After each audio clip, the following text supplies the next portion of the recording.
Hey, it's Big Joe from Payless Liquors, and we're so happy to be back on the road bringing you the products, a little behind the scenes of the products that you're able to get in all 26 Payless Liquor locations. And Abby Tickholm is with us right now. She is the head distiller at Floyds. Now you're saying 3 Floyds, love the beer. What are you talking about? Distillery? Yes, it's not been that long. What, 2017 you took over and said, hey, let's go ahead and make some spirits. Yeah, absolutely. And how did you get this? Now, you started on the brewery side? I did. Yeah, so I was a brewer. I got hired building boxes, actually, in 2019. So I would, pop open the 6-packs and then put them in the cases manually. And now you probably took a gander at that, expensive bottling line. It doesn't do that anymore. But yeah, I was that, and I was a brewer for 5 years after that. And then in 2015, we started talking about this. And yeah. So that's the thing people want to know. How much difference is there between brewing beer and brewing distilled spirits? Sure, great question. So when you're making whiskey or rum, you're almost kind of doing the same thing as making beer. So you have to ferment first, you have to make alcohol to make more alcohol, basically. Distillers will take it a step further.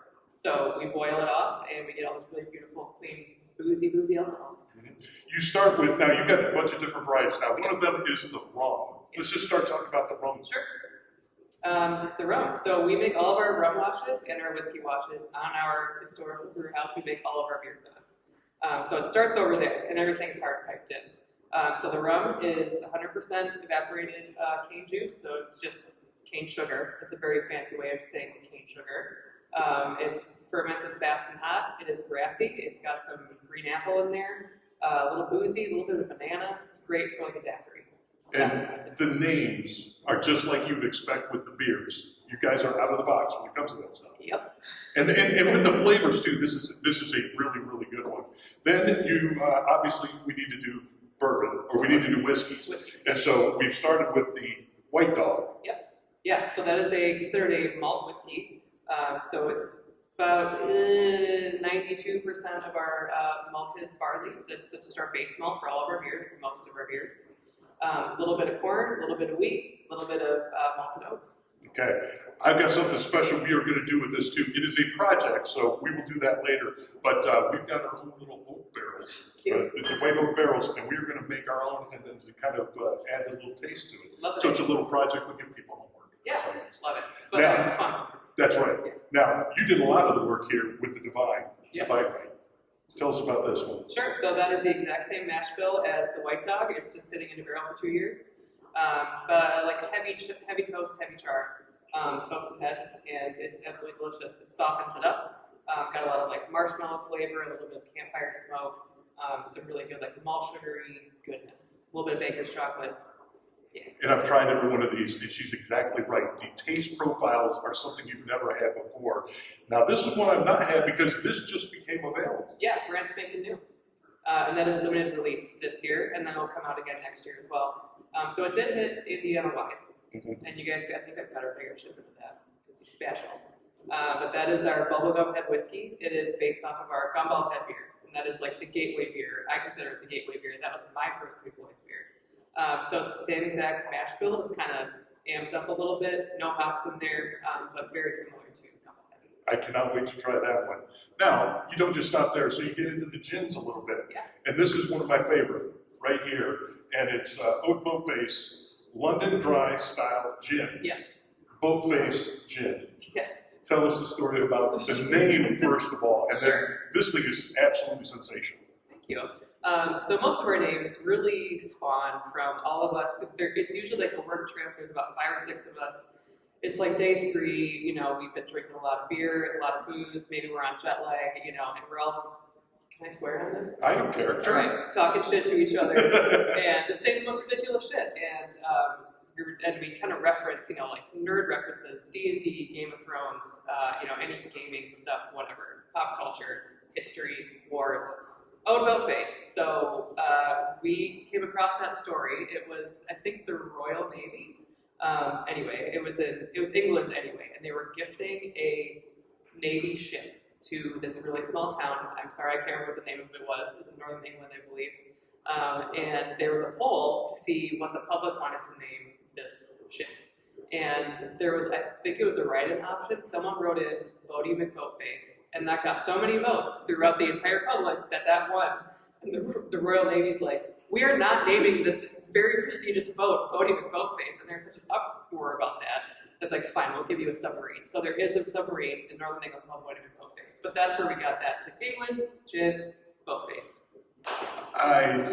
This was so much fun to work with you guys. It's amazing. Yeah, that's the point though, right? But that is to have fun, but Yeah. you also have really, really good products. So tell me a little bit about this one too. Sure. Because this is more gin, Yes. just on a different level. Correct. So that's our White Witch gin. We consider that our, we call that Midwest aggressive. So it's very American style. Whereas like the Boatface is very traditional botanical bill. So it's the juniper, the coriander, the cardamom.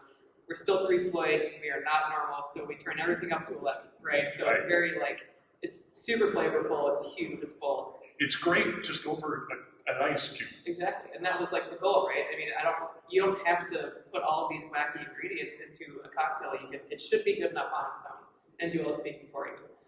So the Oat Boatface does that, and the White Witch really does that for me. So that is, it's like an American style. We're using some non-traditional botanicals in there. So like pink peppercorn, about 150 pounds of fresh ginger, lime peel, and what am I missing? Lemongrass. Oh boy. Yeah, Okay. it just hits it super hard. It's delicious. All right, and then the last one here, this is something I've never heard of, Aqua Meat, until I met you guys and you were telling me about this. There is nothing that I can compare the taste of this to. Sure. What kind of fruit do we have here, and what would this be similar to? Sure. So that is it's an old Nordic spirit, Aqua Meat. This is our bust head. And every country in Scandinavia kind of has their own take on it. And this is almost like a combination of all those things, minus the barrel aging. We'll get into that in a minute. What we compare it to, I mean, it's kind of similar to gin, it's just different botanicals. So what makes Aqua Meat is caraway seed. It has to have caraway seed in it. So like the Danes pretty much do like straight caraway seed. It's served after dinner, ice cold. Do a shot of it, that's it. You get into the fennel and the cinnamon and the dill and all those other like savory botanicals and seeds when you get to Norway and Sweden. And then the Norwegians are known for barrel aging their Aqua Meat, which we are also doing right now, which is very exciting.